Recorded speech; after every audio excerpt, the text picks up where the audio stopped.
2026 is going to look a little bit different if you're creating content online. And if you've been feeling like traditional influencer content is no longer working, you are not wrong. My name is Ashley. I've been creating content online since 2013, and every year we see different shifts on every single different social media platform on what is working and what is not, as well as what brands are actually looking for and reward you as a creator for. And right now we are seeing one of those shifts going into 2026. For a long time, influencer marketing was all the rage. It mattered how many followers you had, how curated your feed was, and how aesthetic your posts looked. What we have seen over 2025, and we're going to take that into 2026, is no longer that super aesthetic looking polished feel on socials, but more relatability. And that's exactly what brands are going to be hiring you as a content creator for. People no longer trust influencers in the same way that they used to, in the sense of you would be recommending something for people to buy and they would just instantly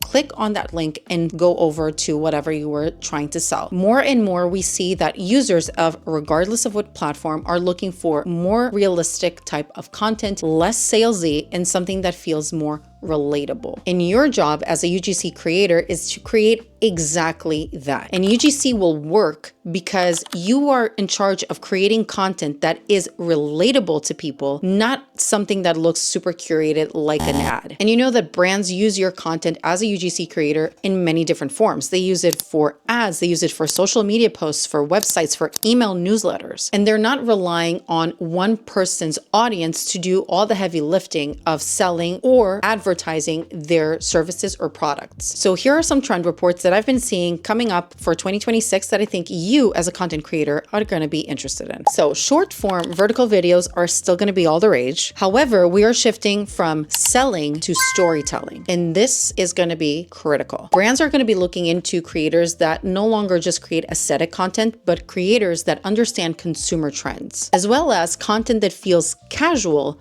yet intentional. And most importantly for you, brands are looking for creators who can consistently deliver. So what are we leaving behind in 2025? Number one, salesy videos and videos that feel like they are overly scripted. Content that is chasing virality over clarity, as well as relying on follower count as proof of your value. And lastly, waiting to start until you feel that everything is absolutely perfect. And this shift for me actually feels like really good news for new creators, because instead of having to work on growing your following, creating your personal brand, trying to prove yourself socially, all you need to do is work on your skills. And guess what? Every skill can be learned. And that's exactly what I'm going to be teaching you all throughout 2026 here in Creative Atlas Co. This will be the year that you're going to turn a passion into a full-time career, and I am sure of it.